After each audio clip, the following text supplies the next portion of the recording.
You guys, what am I going to say? Oh, thank you. Good morning, everybody. Center for Spiritual Living East Hawaii. You are magnificent. All right.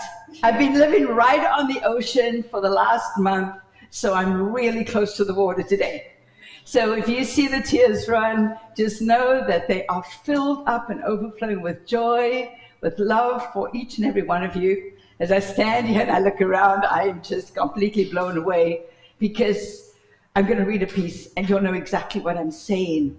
So for those of you that are new or maybe have been new in the last month, I'm Reverend Beverley Strutt.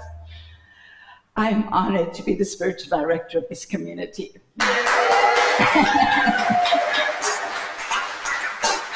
And before I get into any of this, I want to acknowledge Reverend Angelica Jane, because this last month we celebrated the anniversary of the designation of Center for Spiritual Living as CSL East Hawaii.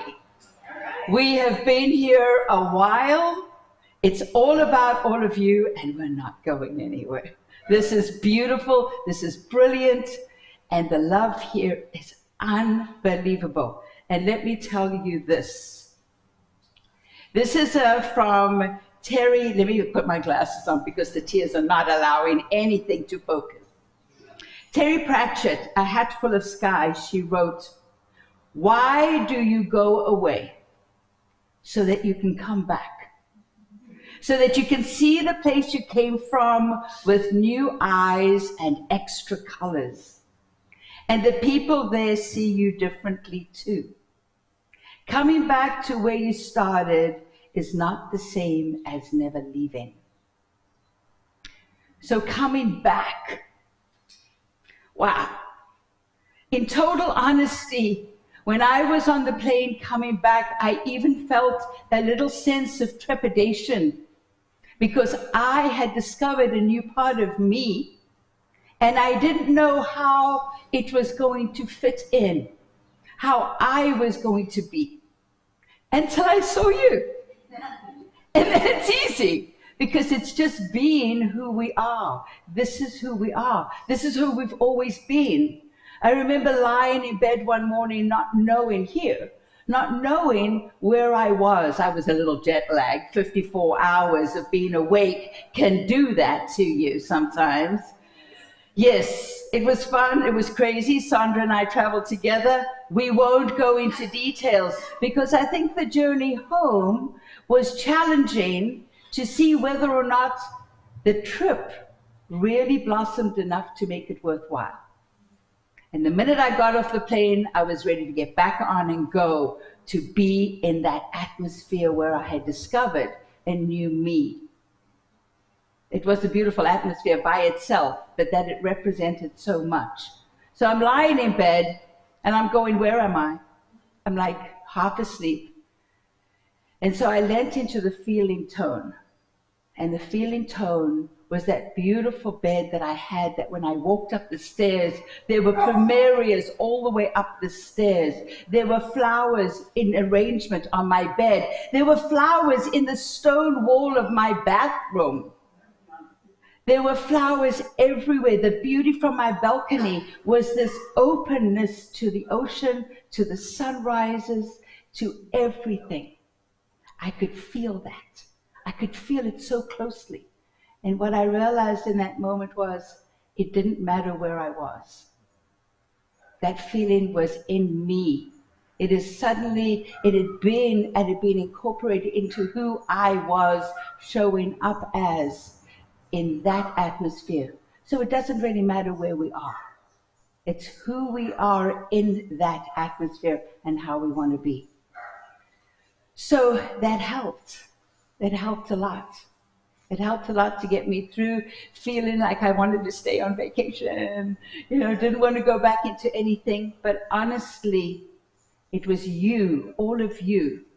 And thank you for the welcome home song. I'm just like, that's crazy. That has brought me back home. However, was Bali great? It was freaking incredible, incredible. Now, as Maddie said, right, it is very much like this. Honestly, it's an island. It has the same foliage. It has the same feeling. The temperature's a little different. The ocean is saltier. Maddie, unfortunately, it's not the Pacific Ocean. It is actually the Indian Ocean that surrounds Bali. It completely surrounds Bali. It's where the Pacific and the Indian meet, and the ocean that completely surrounds Bali is fully in the Indian Ocean. I actually did my research on that one because we had that discussion one day. But it doesn't matter. It feels like the Pacific is all big, one big water. But it's highly salinated. So it does help you to float in there and everything like that. So it looks the same. It doesn't feel the same. And the reason it doesn't feel the same is because the Balinese people are unique. Maddie said it. They have a spirituality that they bring to every single thing that they do, and it literally changes the atmosphere of the island. It changes how you see it. It changes how they see you. It is absolutely incredible. So if somebody ever said, oh, you know what, I don't want to go to Bali, or why did we go? It's just the same as Hawaii. Yes, it looks the same, but it doesn't feel the same. That's why we travel.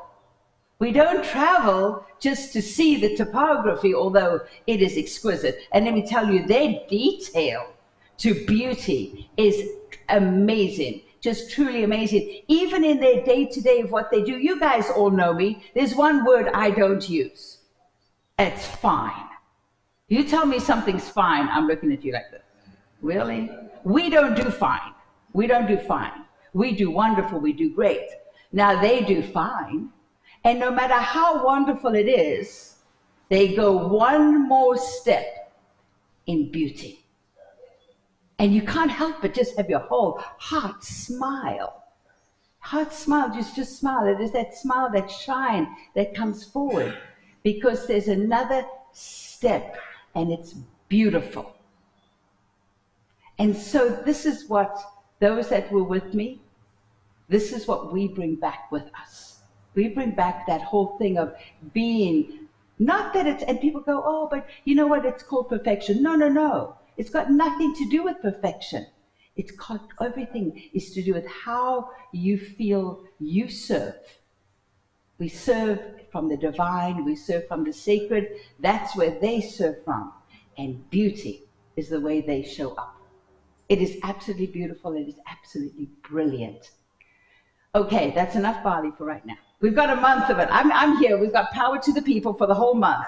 And there's going to be versions of Bali coming up. You want stories, we get stories. I'm not going to take up all this time with just my stories of Bali. Unless, of course, you want that. No. We're going to get back on track. This month that we have up here, it's called Power to the People. This is the theme of the month. Today, the topic is Power Begins Within. Any questions? No.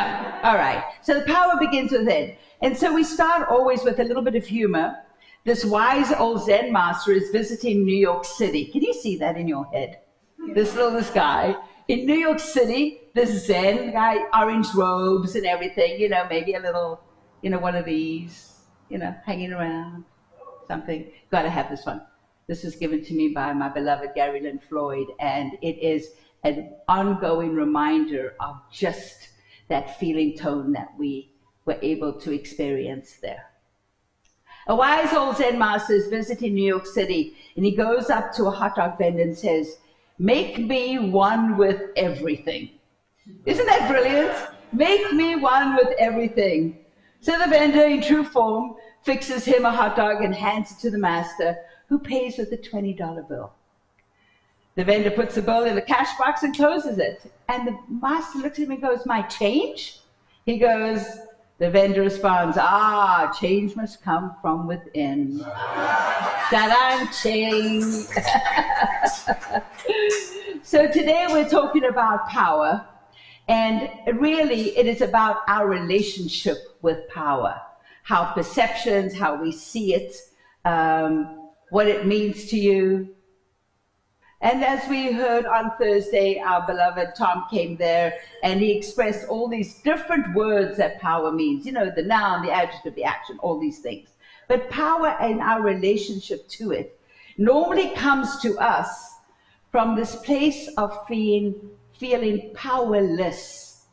More often than not, our relationship is about having lost our power or feel like we're losing our power or being powerless in a situation or somebody's lording their power over you. You know, this is that feeling tone of like helplessness. It's when we get angry, we get frustrated. We bring up all of those feelings because we're just feeling powerless. We're feeling bullied. Anybody ever felt bullied? Absolutely. So here's the thing about bullies. They are the ones that feel the most powerless. Bullies feel the most powerless and therefore bully to regain their own power. Isn't that interesting? The very people that we are looking at lording their power over us are the ones that feel the most powerless. So the other day, I'm thinking, what are the things that frustrate me? What are the things that get me going? And here I am, I'm in the car.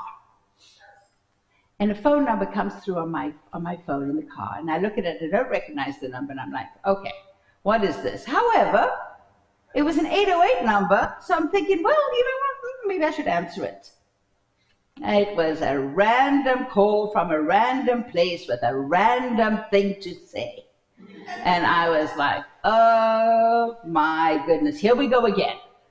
You know, really, how can I stop this from happening? Why is I doing this? Yada, yada, yada. The victim to a phone I became immediately. Why did I have a phone? Why did people use my number? That powerlessness came up immediately. Really?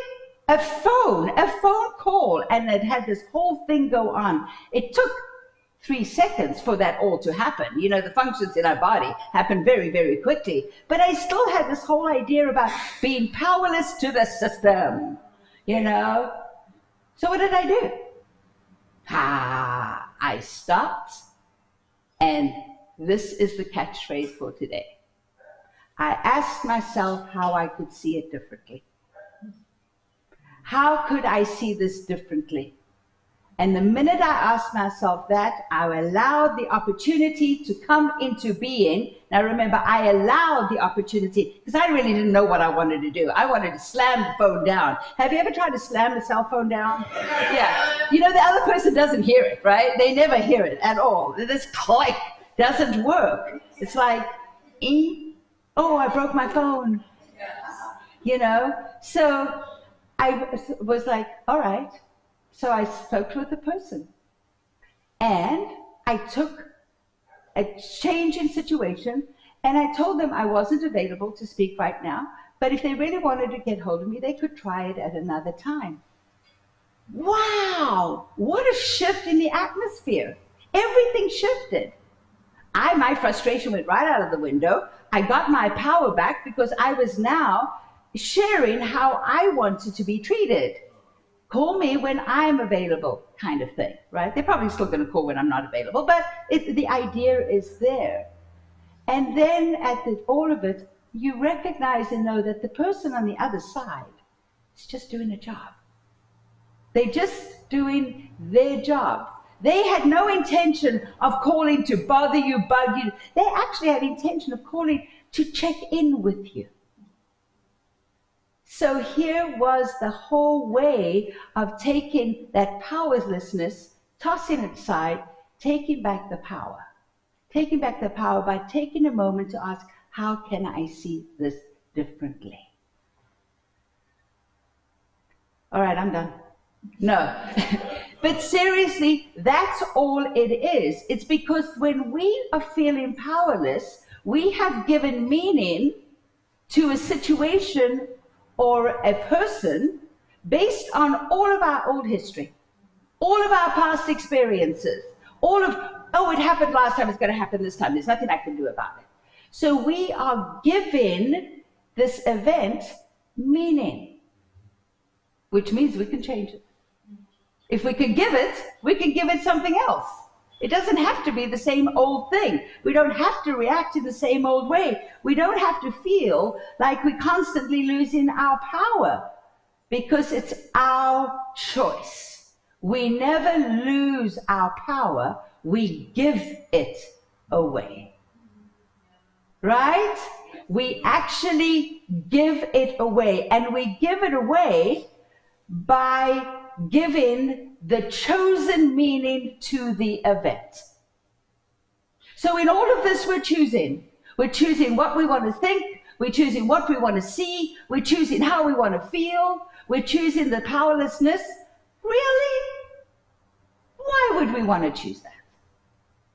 But we don't do it intentionally. We do it reactively. We don't look at the situation with a moment of awareness. And this is why that phrase, how can I see this differently, gives you enough time to stop, to breathe, and make a new choice. So I'm going to have things printed. You're going to put them on your foreheads. You're going to, so you can see them in the mirror. You can see it everywhere. How can I see this differently? Everything. Everything, every niggly little thing, you can see differently.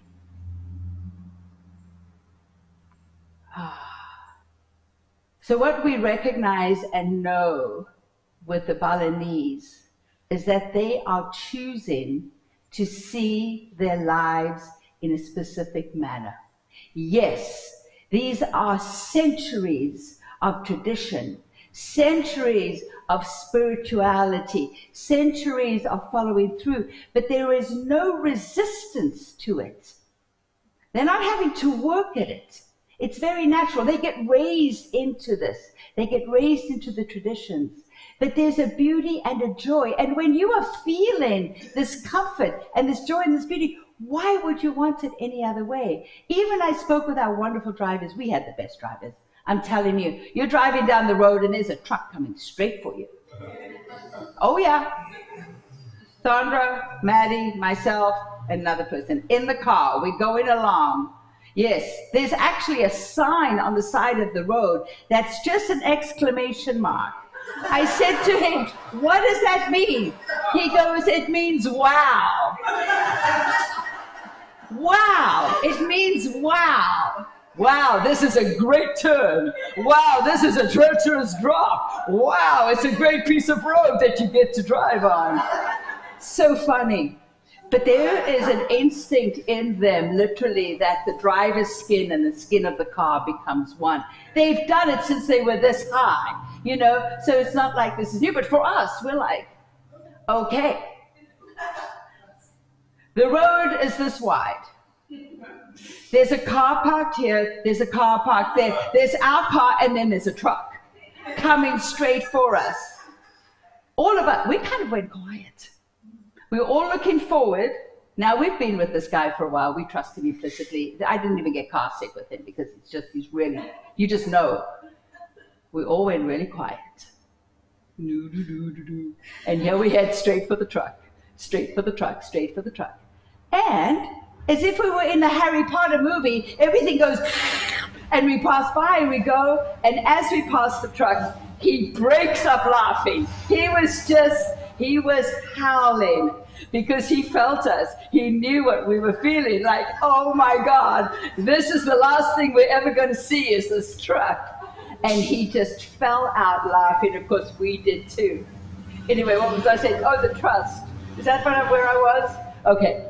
So it's just trust in their lives, you know, and they can just do that so easily and so effortlessly because they have been doing this connection with the divine from the minute they were born. In Bali, do you know, a baby doesn't touch the ground for the first 3 months of its life. They carry the baby in their arms and do whatever they do. They do not touch the ground for the first three months, because those first 3 months, it still belongs to the divine. So at the 3-month mark, the anniversary, they have a big celebration. Oh, they love celebration. Everything. Celebrate. You celebrate everything. Even all the offerings every single day. It's always a celebration. It's beautiful. And so they have this wonderful celebration, and with the whole family, and even if the whole village comes together, and they let the baby's feet touch the ground for the first time. And now it becomes one with this earth. So there is this whole idea about the spirituality. So part of having their power is to go within and to know that in everything that they do. This is an invitation for us to do the same kind of thing, because our power definitely lies within. And it is there where we need to go for our transformation, for our being able to let go of the conditions and the yuckiness around us and being pulled into things we don't want to be in. To not feel powerless, but to regain our power is through transformation of how we think and see things in the world. Eric Butterworth says, within every person, there is a divine reservoir of inexhaustible wisdom and love and power. It is all within you. It is within you. And there's this really cute little story, this wise old fool, Nasruddin, I think his name is Nasruddin. He's this little wise old guy.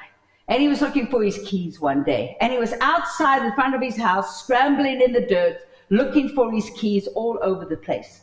And his neighbor came by and said, Nasruddin, what are you doing? He goes, I'm looking for my keys. He goes, well, where was the last time you saw your keys? Oh, inside. He goes, so why are you looking outside for your keys when you know that you lost them inside?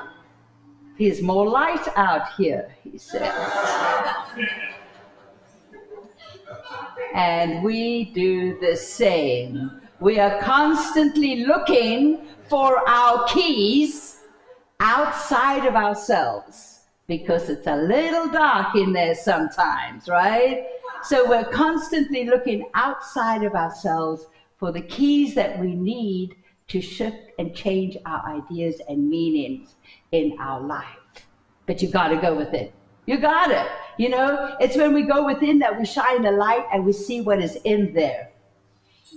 And we want to go to this place because we want to build this confidence and the strength, regain this innate, beautiful, divine power that we are, so it just works effortlessly in our lives.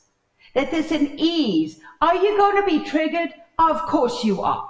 You're always going to get that little trigger because we all still have our landing strips and our hooks. But how you react is the choice you have to make a difference. Dr. Ernest Holmes says, no greater good can come to you than to know that the power already within you is the power to live, the power to create. Not only to create for yourself, but for others. The power to do good, the power to heal, the power to prosper. So it is that power that is within us that is the true power that we run our lives with. This pretty little bullying stuff is full of it. We don't need any of that. We don't need to participate in it. We don't need to receive it. We don't need to give it at all, because it is the power of the divine that wants to have its way in, through, and as you in everything that you do. But how do we get there? Yeah, you guys all know this already. It's clearing the path. It's getting rid of those blocks. It's getting rid of the hidden beliefs. It's getting rid of those hooks and those landing strips. We got to clear the path. I mean, this is why bullies bully. It's because of their hidden beliefs, their fears from the past. This is why they bully. It has nothing to do with what happened right now. It's all that lovely stuff that's sitting inside of them that gets triggered and they come out punching. So this is our work to do. It's really our work for most everything that we want to do to rise up, which is the theme for the year, is to make a clear path so that the divine can have its way. Its way. This is what we really want. You don't lose your personality. Oh, never.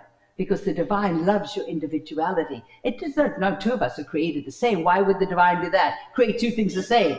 Why? Do you see two flowers that are the same? Never.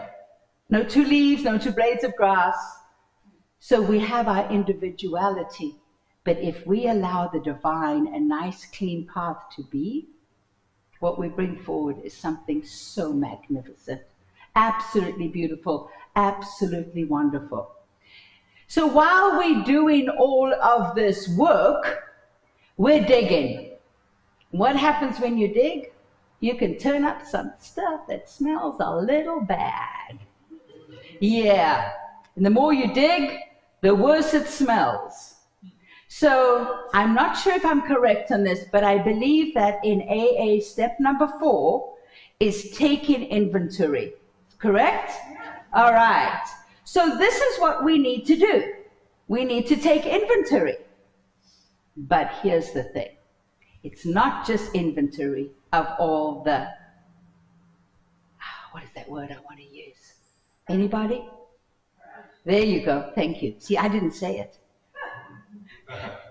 We don't want to just take inventory of all the stuff that we don't like, all the stuff that we want to judge ourselves for. We also want to take inventory for all of the work that we have done. We want to take inventory of our goodness, our love, our magnificence. We want to celebrate ourselves. So when you are in there and you're digging away and you are down and you are just angry with yourself, what a fool I was, why did I do that, yada, yada, yada, blah, blah, blah, all of that talk. Stop. How can I see this differently? And what can you see in that? You can see the beauty of who you are, the magnificence of all you have done, how far you have come, what have you accomplished, who are you now? Very important. Thank you for that. Yes, this is what we want to do, because never forget that no matter what's going on, even if you are the bully, stop and go, who am I here to be? And you can shift that too. We can all. It's all called, the word is choice. And the key to choice is willingness. So if you're looking for willingness outside of yourself, outside in the dirt, outside your house, get back in. Get back inside of yourself and see the willingness within you, because that willingness is going to guide you perfectly. So here is the invitation moving forward, is to recognize the parts of yourself that are transforming. Recognize how you interact with certain things. Take responsibility when you get triggered and go, oh, nope, I can see that differently. I'm going to make a different choice. Why not? What do you have to lose? Frustration, anger, fear? I'd let go of those things in a heartbeat. But it's all in our choice. It's all in our willingness. Be willing to say, how can I see it differently? I'm telling you, it takes a moment. It only takes a moment, right? It takes a moment. And in that moment, you have transformed everything. All right. So in closing, I'm going to read a little piece from Dr. Ernest Holmes. Great little book. If you haven't seen it before, it's a brilliant day-to-day book. So it's about overcoming. There is but one power in the universe, and that power is God. That power manifests in and through all forms, all people, all conditions. And so is at that very center of our being. That power is life itself, and its nature is love. All good. Just as the sun's heat warms the atmosphere, so a consciousness of good overcomes every sign of animosity, hate, and disagreement between people, and signs of wrong action in our affairs. Good constitutes the only power, presence, and the law, and the knowledge of good overcomes and dissipates everything in opposition to it. So today I say, as I now refuse to entertain any thoughts of animosity, I encounter none in my experience. I recognize the power of love and know that good alone is real and enduring. I turn the searchlight of love on every association and every situation, and instantly all in harmony, and darkness is dissolved into light. There is complete dissolution of all that opposes the good that flows through me into expression. Today, love, as always, protects its own and now makes clear the way before me, eliminating everything that looked like hate and opposition. I am guided into an ever-widening unfoldment of being. My every thought, feeling, and act is an expression of the God nature, love, through me, and I encounter nothing unlike it. So there it is. All we have to do is be willing to see things differently, to allow that power within us, that divine knowingness to guide us, and allow what we don't care for in our lives to dissolve. But you got to be willing, and you got to make the choice. So it is. All right, let's take this to prayer. Let's breathe it in. So I recognize in this moment right here, right now, the power and presence of the divine. Recognizing and knowing that this is all that there is. There's only one. One, only one. And we're all one in that one. Recognizing and knowing that this creative intelligence is having its way in, through, and as each and every one of us in all that we think, do, say, feel, and experience. And I know without a shadow of a doubt that for each one of us there is something more that we want to see coming forward in our lives. More joy, more love, more peace, more calm. And it is all there just waiting to reveal itself within. And so I know as we walk our path this week that we take the opportunity to allow our awareness to bring to us that moment, that very moment where we can feel the itch. And in that moment we say, how can I see this differently?